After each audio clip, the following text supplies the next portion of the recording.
Mauritania, vast, arid country in North Africa, has a long and complex history shaped by ancient Berber and sub-Saharan African civilizations, Islamic influences, European colonialism, and post-independence struggles.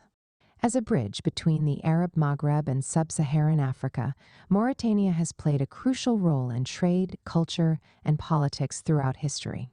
Ancient history and early civilizations, pre-7th century CE. The region that is now Mauritania has been inhabited since prehistoric times. Archaeological evidence suggests that early human settlements existed as far back as 5000 BCE, when the Sahara was more fertile. These early populations were hunter-gatherers and later developed pastoral and agricultural societies. By the first millennium BCE, Berber tribes migrated from North Africa into the region, bringing their language, culture, and trade networks. They interacted with the indigenous populations, including the Soninke people, who played a significant role in the rise of the powerful Ghana Empire, c. 300–1200s CE. The Ghana Empire and Trans-Saharan trade, 4th–11th century. Mauritania was an integral part of the Ghana Empire, which controlled the lucrative gold and salt trade routes across the Sahara. The empire's capital, Kumbisala, was located in present-day southeastern Mauritania.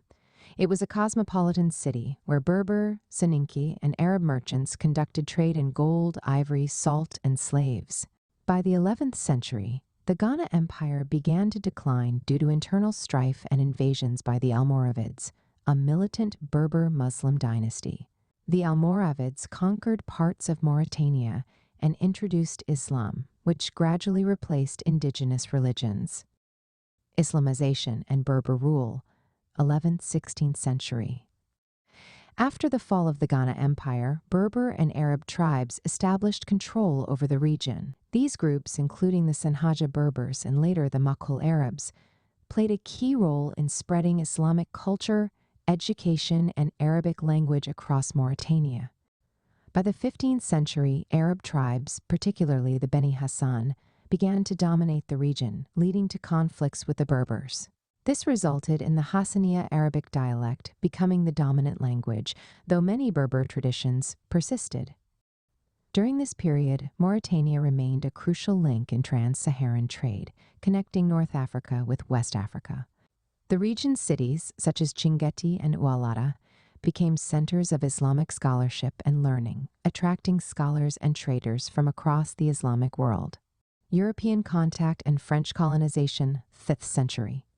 In the th century, Portuguese explorers were the first Europeans to reach the Mauritanian coast, followed by the Spanish, Dutch, and French. They were primarily interested in gold, gum arabic, and slaves.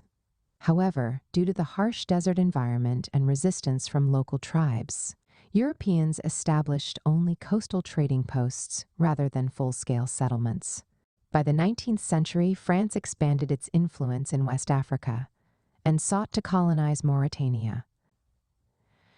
French military campaigns met fierce resistance from local warriors, particularly from the emirates of Trarza, Brakna, and Tagant. In 1903, France officially declared Mauritania a colony, incorporating it into French West Africa in 1920. Unlike other African colonies, Mauritania remained largely under indirect rule, with local tribal leaders retaining some autonomy. Road to Independence, 20th century. During the 1950s, nationalist movements grew across Africa, including in Mauritania. Under the leadership of Mokhtar el-Dada, Mauritania pushed for self-rule. In 1958, France granted Mauritania limited autonomy, and on November 2008, 1960, Mauritania gained full independence with el-Dada as its first president. Post-independence challenges, 1960–1978. After independence, Mauritania struggled with economic underdevelopment, ethnic tensions, and geopolitical conflicts. El-Dada pursued a one-party system, promoting Arabization policies, which created tensions with the Black African communities in the South, who felt marginalized. Mauritania also became involved in the Western Sahara conflict. In 1975, it joined Morocco in claiming parts of Western Sahara after Spain withdrew. However, the Polisario Front, a Sahrawi nationalist movement, launched attacks on Mauritanian territory. Unable to sustain the war, Mauritania withdrew in 1979. Military coups and political instability, 1978 to 2005. Mauritania experienced several military coups after Ould Dadda was overthrown in 1978. Successive military regimes ruled the country, with frequent power struggles and periods of civil unrest.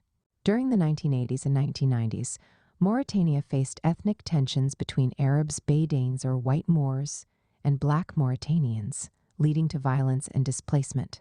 The government was accused of enslaving black Mauritanians, as slavery, though officially abolished in 1981, continued to exist in some forms. Democratization and modern challenges, 2005 present. In 2005, a peaceful military coup led to democratic reforms, resulting in the 2007 elections, which were hailed as a step toward democracy. However, in 2008, another coup led by Mohamed Ould Abdelaziz toppled the government, bringing Mauritania back under military rule. Despite elections in 2009 and 2014, the country has remained under strong military influence. In 2019, Mohamed Ould Ghazouani became president in the first peaceful transfer of power since independence. Today, Mauritania faces economic challenges, human rights issues, and security threats from jihadist groups operating in the Sahel region. While efforts to combat slavery, inequality, and extremism continue, progress remains slow. Conclusion. Mauritania's history reflects a blend of ancient civilizations, Islamic influence, colonial struggles, and post-independence political turmoil. From its role in the trans-Saharan trade to its modern political challenges, Mauritania remains a country shaped by its geography, ethnic diversity, and historical legacies. Kindly share this post if you find value in it. Thanks for your support. You can watch this program on YouTube. P.S. In case you want to, feel free to reach out to me.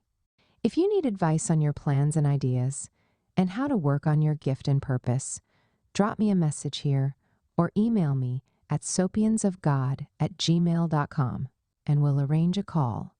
Will you like to write a book? Share your story, ideas, or knowledge in a book?